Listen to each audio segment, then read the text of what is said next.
पत्रकार होना,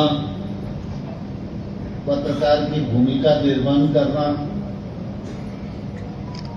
ये एक पक्ष है,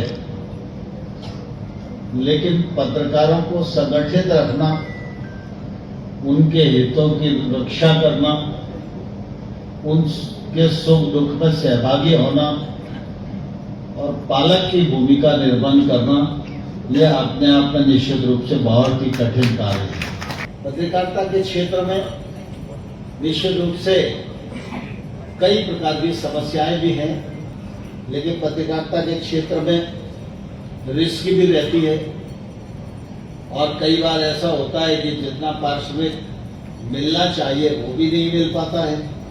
और इसीलिए रिजवान जी कह रहे थे कि सुरक्षा कानून बनाया जाना चाहिए।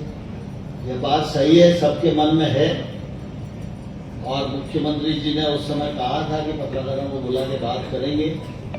मैं जरूर उनसे बात करूंगा कि भाई आपने वचन दिया है तो उसको निभाओ, सब लोगों को बुला के बात करो और उस मामले में हम क्या कर सकते हैं, उस मामले में निश्चित रूप से आगे बढ़ने की आवश्यकता है।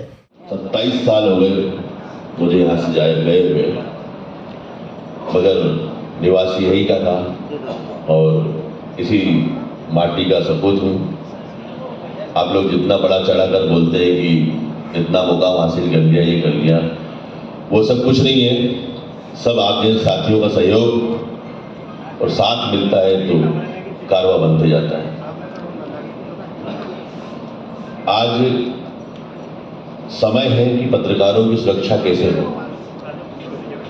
पूरे प्रदेश में, देश में सभी जगह पत्रकारों के साथ कहीं न कहीं अनहोनी होती है, घटनाएं होती है। मीडिया के चौथे स्तंभ के रूप में हम हैं, लेकिन प्रतीत नहीं हो रहे, प्रतीक के रूप में रहे हैं। इसको हम सबकी सुरक्षा को हमारे कार्यकलापों को देखते हुए, ध्यान में रखते हुए सरकार को ज्ञापन सौंपने के साथ साथ हमें एक आवाज भी उठानी होगी। एक ज्ञापन सौंपने से आप कह रहे हैं, जैसे मैंने सुना कि 6 महीने हो गए, 8 महीने हो गए, उज्जैन में अधिवेशन हुआ, वहां भी कुछ नहीं हुआ। पत्रकारों के सम्मान और सुरक्षा की आज बहुत आवश्यकता है।